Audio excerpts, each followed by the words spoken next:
ഗായകൻ മുഹമ്മദ് റാഫി ലോകത്തോട് വിട പറഞ്ഞിട്ട് 45 വർഷം കഴിഞ്ഞിരിക്കുന്നു. പക്ഷേ ആ പാട്ട് മൂളാതെ ഒരു ദിവസം പോലും കടന്നുപോകാത്ത സംഗീത പ്രേമികൾ ഉണ്ടാവില്ല. സംഗീത ലോകം ഇന്നാകെ മാറ്റത്തിന്റെ വഴിയിലാണ്. എന്നിട്ടും മുഹമ്മദ് റാഫിയുടെ പാട്ടിന് പകരം മറ്റൊന്നില്ല. ഏത് ഈണങ്ങൾക്കും സ്വരങ്ങൾക്കുമിടയിൽ അസാധാരണമായി ഉയർന്നു നിൽക്കാൻ റാഫി സംഗീതത്തിന് കഴിയുന്നു.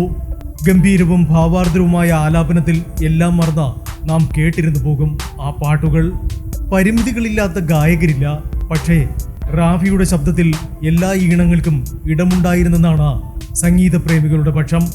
നൗഷാദും SD ബർമനും കിഷോർ കുമാറും ലതാ മങ്കേഷ്കറും ഒക്കെ അടങ്ങുന്ന പ്രതിഭകൾക്കൊപ്പം മിന്നി നിന്ന അദ്ദേഹത്തിന്റെ വേർപാടിൽ ലതാ മങ്കേഷ്കർ പറഞ്ഞതിങ്ങനെയായിരുന്നു: നമുക്ക് ചുറ്റും ഇരുട്ട് പടർന്നിരിക്കുന്നു, പൂർണ്ണചന്ദ്രനാണ് അസ്തമിച്ചത്. പക്ഷേ കാലം ആ പാട്ടുകൾ ഏറ്റുപാടിയതോടെ ആ പൂർണ്ണചന്ദ്രൻ ഇന്നും കെടാതെയുണ്ട്. ഇന്നും അദ്ദേഹത്തെ പോലെ ഒരു ഗായകൻ ഇന്ത്യൻ സിനിമയിൽ ഉണ്ടായിട്ടില്ലെന്ന് റാഫി പ്രേമികൾ ഉറച്ചു വിശ്വസിക്കുന്നു. ശോകവും പ്രണയവും കോമഡിയും ഒക്കെ സുന്ദരമായി ആ ശബ്ദത്തിൽ അലിഞ്ഞു ചേർന്നിരിക്കുന്നത് നാം ഓരോരുത്തരും സ്വന്തം ശബ്ദത്തിൽ ഇന്നും കാലാതീതമായി മൂളി നടക്കുന്നു.